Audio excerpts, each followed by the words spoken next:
While the world's attention has been glued to other crises, a fragile peace in Yemen is breaking apart. Right now, millions of people are on the verge of a renewed, devastating war that threatens to throw the entire Middle East into chaos. This is the story of the conflict we've chosen to forget, and why its fuse is, once again, burning down to the wire. For over a decade, Yemen has been trapped in a perfect storm of civil war, foreign intervention, and unimaginable human suffering. A truce brokered back in 2022 brought a delicate quiet, a moment of relief for a nation holding its breath. But that quiet is being shattered.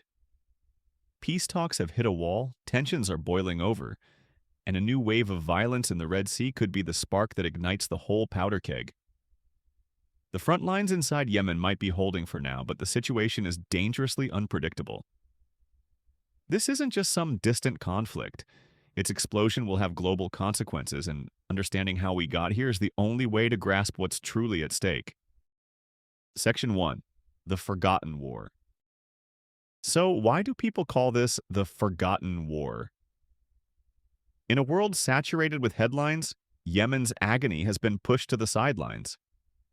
There are no simple stories here, no clear-cut heroes and villains that fit neatly into a news segment. Instead, you have a tangled mess of local disputes, regional power games, and international involvement that's hard to easily explain. The conflict is really a mosaic of several overlapping civil wars, all fueled by a collapsing state and the clashing ambitions of groups inside Yemen and the powerful countries backing them.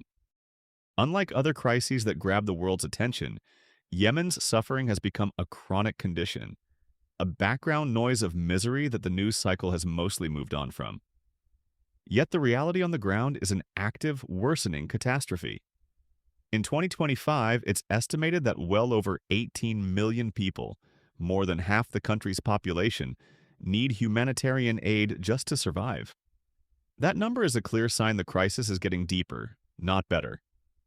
The world's silence doesn't change the facts on the ground. It just makes them more damning.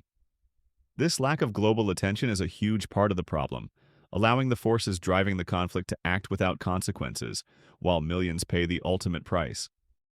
Section 2. The roots of the conflict? A broken unity. To understand the explosion that's coming, you have to see how the bomb was built in the first place. So how did it all start? The story of modern Yemen is a story of a fractured and often forced unity. For centuries, the mountainous north and the coastal south were completely different places. A Zaydi Shia imamate ruled the north for 1,000 years, while the south was a collection of smaller states that eventually fell under British colonial rule. They were pushed together into one country in 1990, but the union was never stable. For over 30 years, the country was run by one man, Ali Abdullah Saleh. He was a master political operator, juggling tribal loyalties and military power to stay on top. But his rule was built on corruption and failed to create a truly unified nation. Resentment was simmering everywhere. In the north, a Zaydi Shia revivalist movement, known as the Houthis, started to grow. They felt shut out, politically and religiously, and their movement was born from a deep sense of anger at Saleh's government and its close ties to Saudi Arabia and the United States. Then, in 2011, the Arab Spring came to Yemen. Hundreds of thousands of protesters, inspired by what was happening in Tunisia and Egypt, filled the streets demanding Saleh's removal. The protests split the country's ruling class. After months of violence and political gridlock, Saleh was finally forced to step down in a deal brokered by his Gulf neighbors and the West. His deputy, Abdrabu Mansur Hadi, took over, supposed to oversee a peaceful transition to a new government. But the transition failed. The new government was weak, the economy was in freefall, and the old power brokers were still pulling the strings. Saleh, even out of power, stayed in Yemen, still controlling key parts of the military. The Houthis, sensing a power vacuum, saw their moment. They had fought several wars against Saleh in the 2000s, but now they took advantage of the chaos. In a shocking twist, they formed an alliance of convenience with their old enemy, Saleh, and swept down from their northern heartland. In September 2014, they seized the capital, Sana'a, forcing President Hadi's internationally recognized government to flee. The fall of Sana'a was the tipping point. It sent a panic through the region and set the stage for a devastating international war. Section 3. The Key Players, a Tangled Web of War. The war in Yemen isn't a simple two-sided fight. It's a messy, multi-sided proxy war with a complicated cast of characters, each with their own goals. First, you have the Houthis, who officially call themselves Ansar Allah. They control the capital, Sana'a, and most of northern Yemen, where the majority of the population lives. They see themselves as revolutionaries fighting a corrupt system and foreign aggressors. They get significant support, including weapons and training from Iran. For Iran, backing the Houthis is a cheap way to bog down its main regional rival, Saudi Arabia, in a costly war and project its own influence onto the Arabian Peninsula. On the other side is the internationally recognized government. After being kicked out of the capital, it's now mainly based in the southern port city of Aden. In reality, though, its control on the ground is weak. This government is heavily backed by Saudi Arabia. For the Saudis, this conflict is a huge threat.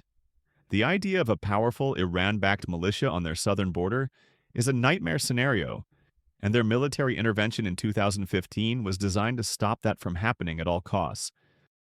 Then there's the Southern Transitional Council, or STC. As the name suggests, they're a separatist group fighting to recreate an independent South Yemen like it was before 1990. They're a major power in the South and often find themselves fighting against their supposed allies in the official government. The STC is heavily backed by the United Arab Emirates. The UAE used to be a major partner in the Saudi-led coalition, but it has since shifted its focus to securing its own interests in southern Yemen, especially the ports and key shipping routes.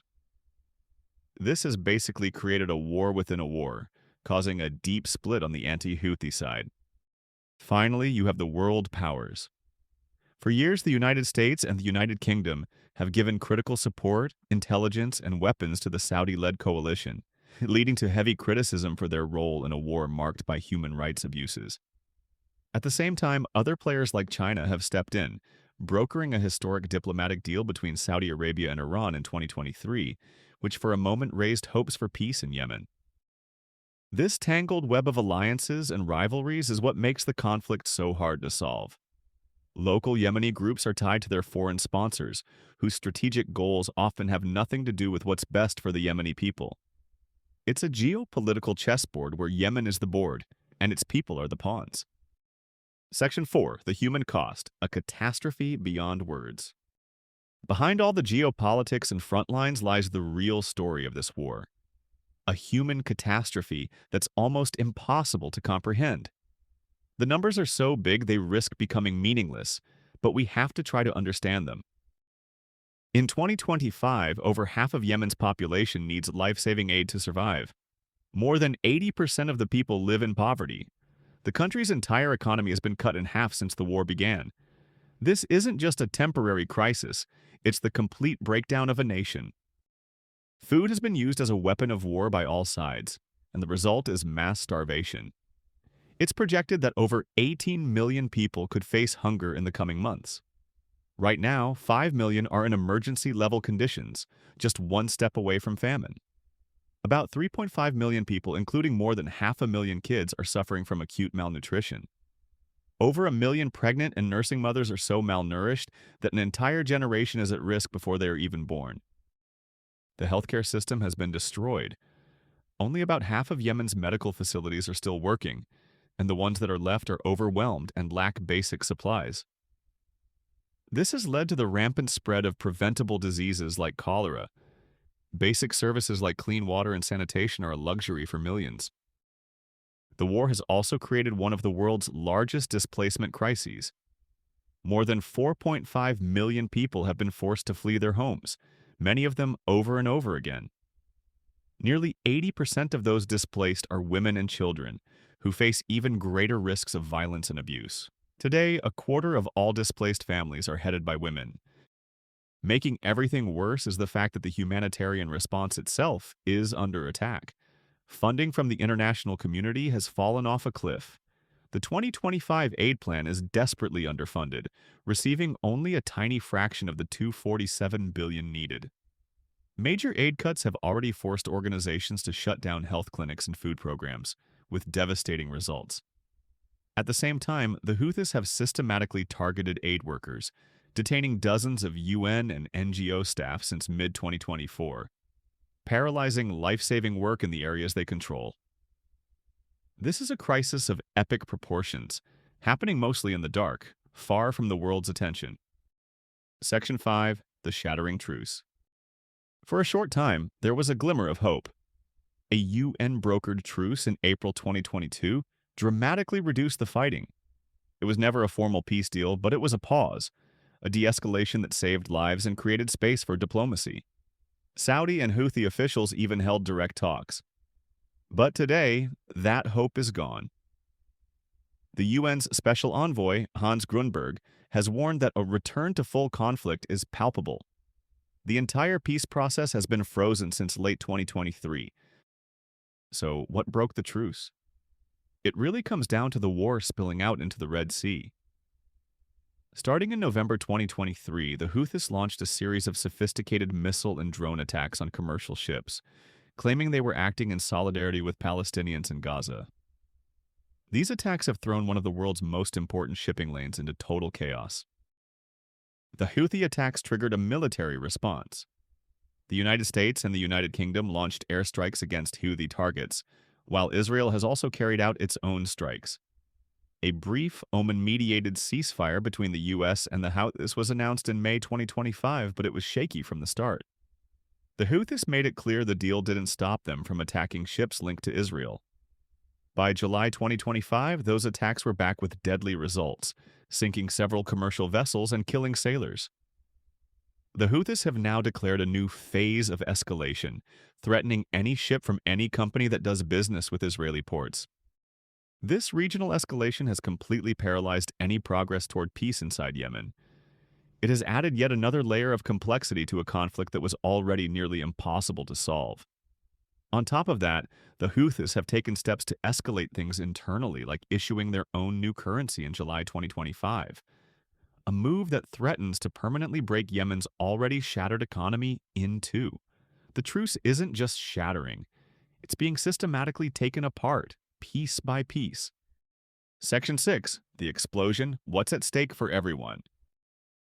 So what happens when this forgotten war finally blows up again? The fallout will be felt far beyond Yemen's borders. For the Yemeni people, it would be the ultimate nightmare. A return to full-scale war would send the humanitarian crisis into a full-blown apocalypse. The millions already near starvation would be pushed over the edge. Supply lines, already choked by the Red Sea attacks and aid cuts, would be severed. Blockades would tighten, bombs would fall on cities again, and the death toll would climb exponentially. It would mean the final end of the Yemeni state, leaving it fragmented and a playground for warring militias and foreign powers for decades to come. For the region, the stakes are just as high. A new war in Yemen risks dragging Saudi Arabia and Iran into a more direct and dangerous conflict. The Houthi attacks have already shown they can disrupt global trade. An all-out war could see them lash out even more aggressively, targeting critical oil and water infrastructure in Saudi Arabia and the UAE. It would further destabilize the entire Arabian Peninsula and the Horn of Africa, exporting chaos across one of the most strategic corners of the planet. And for the rest of the world, the illusion that this is a faraway problem will be shattered. The Red Sea isn't just some waterway, it's a vital artery for the global economy. A huge percentage of global trade passes right by Yemen's coast through the Bab el-Mandeb Strait. The ongoing Houthi attacks have already made shipping prices skyrocket and forced cargo ships on the long, expensive trip around Africa. A full-scale war would turn this critical waterway into a permanent war zone, with massive consequences for global supply chains, inflation, and economic stability.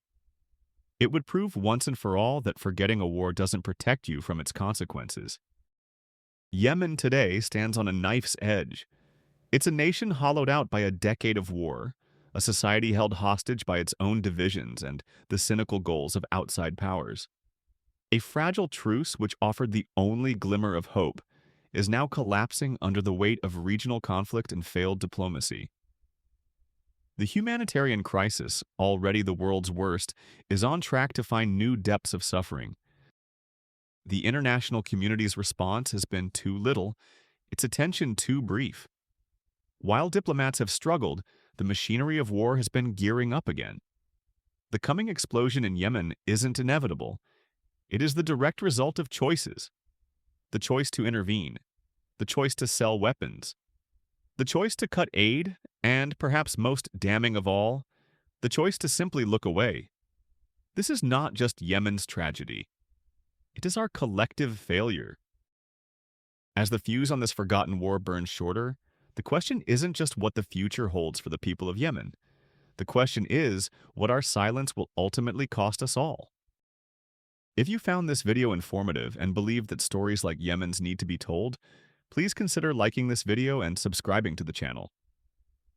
Spreading awareness is a small but crucial step. Thank you for watching.